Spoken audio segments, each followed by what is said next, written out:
Ladies and gentlemen, my name is MackTen and welcome to Diablo 3 Status Update, the vlog with some lovely background footage for you to look at and laugh at while you listen to my voice. This is basically a talk show for those of you who have never watched it before. It's a talk show with some background footage from Diablo 3.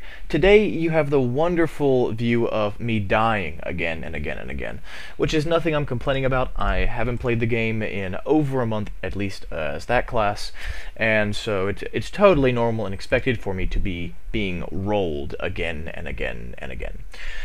So, in the news for this week, we've got a few major things. The first thing is patch 1.0.4 might allow us the ability to cancel auctions with no bids. Now, I think a big part of this is the fact that Blizzard, they want things to sell, period. It's kind of important for them to just get sales at all, because sales have sort of dropped off. I haven't made a sale so far this week. Granted, my things are overpriced, and I've made sales in the gold auction house, and I have the ability to sell that gold if I wish to, and I will at some point. The game's economy is in shambles, for lack of a better term. Because people aren't as invested into the game, because people don't want to play the game for as long a period of time as a lot of games out there, even WoW for comparison. The game does not have longevity right now, and this is a big problem. I really hate making this comparison, but I'm going to keep making it for a while, and that's the comparison to Final Fantasy XIV. Now, Final Fantasy XIV, unlike Diablo 3, didn't have the biggest launch in the world, but it was arguably the most anticipated MMORPG release of 2010. The game's graphics, and I will assert firmly to this day that the graphics of Final Fantasy XIV are the most beautiful graphics of any MMO that has ever even been proposed. The world is beautiful. It cannot be touched. It cannot be even threatened by most offline games.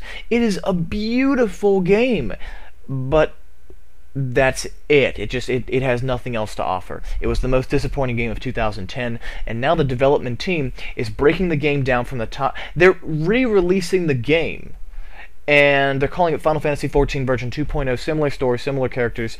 New stuff's been added into the story, and the entire world is redone. What do I mean by the entire world is redone? I mean they're rebuilding the game in an entirely different engine.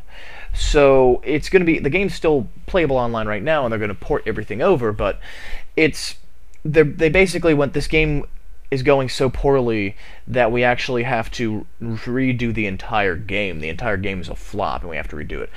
Blizzard's not to that degree, but Blizzard had a monumental launch.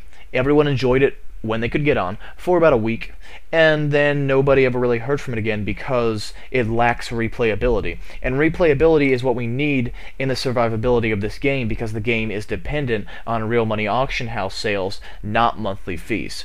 So I'm optimistic that Blizzard can get a lot of people to come back. The new hotfix for rubber banding is pretty big. As you can see in the footage from the background, I'm not really lagging very much. Granted, I did get a solid state drive, and the way Diablo is loaded, a solid state drive does help a little bit, but I didn't lag at all, and the last time I logged in, 2 weeks ago today, I was lagging a good bit on my connection, which isn't great, but at the same time, my connection it's good enough to play Dota 2 without that sort of lag.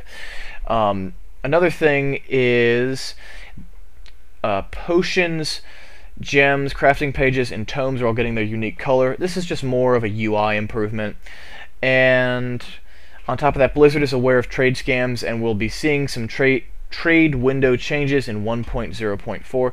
Basically, Blizzard is they aren't doing the ground-up improvements I'd like them to make, but they're going to release, their patch later on that's going to fix legendaries. They're going to implement PvP, and they're going to try to polish the UI.